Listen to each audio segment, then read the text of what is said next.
संख्या 4। प्रश्न संख्या 4 क्या है बच्चों? 8.1 की यदि 15 कॉट ए बराबर 8 हो तो साइन ए और सेक ए का मान ज्ञात कीजिए। बहुत सरल सवाल, कई बार बोर्ड में पूछा गया है। अगर आप लोग मेरे चैनल को सब्सक्राइब नहीं किए हैं तो चैनल को सब्सक्राइब कर दिया और इस वीडियो को शुरुआत में ही लाइक कर दीजिए बच्चों, ठीक है। तो आप लोग मैं बता दूं, ये बोर्ड में कई बार सवाल पूछा गया है और इस सवाल के अभी भी चांसेस हैं, हो सकता है ये बहुविकल्पी के रूप में आ जाए। आपका क्वेश्चन में दे रखा है, सॉल्यूशन करते हैं यहां से। क्वेश्चन में आपको दिया है 15 कॉट ए बराबर 8, ठीक है। तो यहां पे हम लोग करेंगे क्या, कॉट ए बराबर 8, ये गुणे में थे बटे में चलेगा, ठीक है। अब लाल बटे कक्का के अकॉर्डिंग, लाल बटे कक्का के अकॉर्डिंग कॉट जो होता है वो 10 का उल्टा होता है। तो 10 की वैल्यू क्या होती है बच्चों? 10 ए की वैल्यू होती है लंब बटे आधार।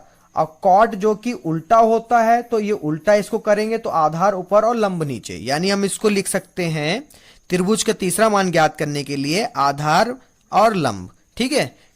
तो यहां पे हम लोग त्रिभुज बनाए क्योंकि इसके मान निकालने के लिए हमको चाहिए साइन लंब, और साइन ए का मान निकालने के लिए क्या चाहिए बच्चों? देख लीजिए, नॉर्मल लंब और कर्ण।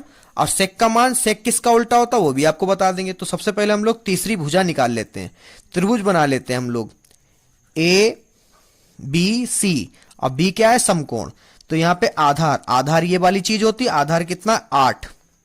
और यहां पे लंब, लंब मतलब बीसी, ठीक है। बीसी कितनी है? 15। ये हो गया लंब। अब हमको निकालना क्या है बच्चों? कर्ण। अब कर्ण को निकालने के लिए सिंपल, सबसे पहले लिखेंगे समकोण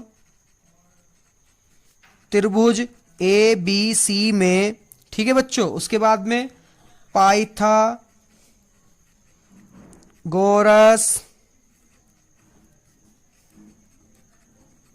प्रमेय से कर्ण का स्क्वायर बराबर आर आधार का स्क्वायर प्लस लंब का स्क्वायर।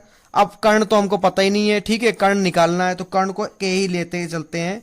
अब हमारा आधार जो है वो कितना हो गया? 8 का स्क्वायर प्लस 15 का स्क्वायर, ठीक है। अब आधार का 8 का स्क्वायर कितना होता है वो भी आपको बता दूं। 8 का स्क्वायर जो होगा 8 गुणे 8 बराबर 64, ठीक है।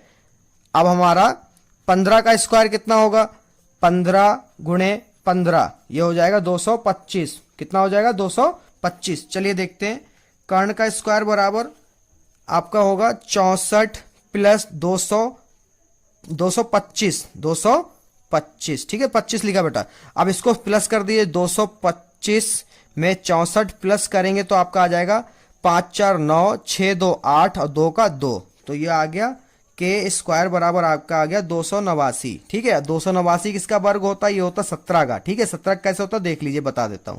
अगर आप लोगों ने वर्ग नहीं याद करें तो 20 तक वर्ग याद कर लीजिए बच्चों, ठीक है। तो 17 गुणे 17 होता है 289, चाहे तो करके देख लें गुणा, ठीक है।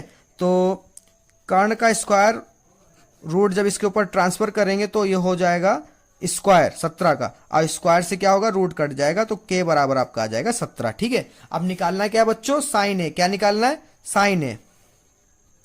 साइन ए पता करना हमें और सेक ए पता करना है। क्या करना है?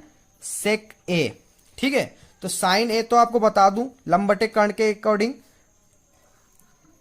साइन ए लंब बटे लाल बटे कक्का के अकॉर्डिंग जो होता है ये वाले होता है, तो लंब बटे कर्ण। चलिए इसमें रख लेते हैं लंब बटे कर्ण। क्या होगा लंब भाई? इसमें क्या है? हमने निकाला है 17, ठीक है। तो लंब क्या है? 15। कितना है? 15। और कर्ण क्या है? 17 हमने अभी निकाला, ठीक है। ये हो गया साइन ए का मान। और सेक ए, सेक ए किसका उल्टा होता बेटा? सेक ए उल्टा होता कॉस ए का। और कॉस की वैल्यू क्या होती लाल बटे कक्का के अकॉर्डिंग? आधार बटे कर्ण। अब ये सेक ए है, सेक ए किसका उल्टा होता है? कॉस का। मैंने अभी बताया, कई बार बताया, ठीक है। तो कर्ण ऊपर चला जाएगा और आधार नीचे आ जाएगा, ठीक है। इनको बदल दीजिए, अंश और हर को क्या कर दीजिए? बदल दीजिए, ठीक है। तो यहां पर क्या लिखेंगे? ये चीज कर्ण बटे आधार। अब कर्ण कितना है? 17, आधार कितना? 8, ठीक है। मुझे पूरी उम्मीद है ये पूरा का पूरा क्वेश्चन आपको बहुत आराम से समझ में आया होगा।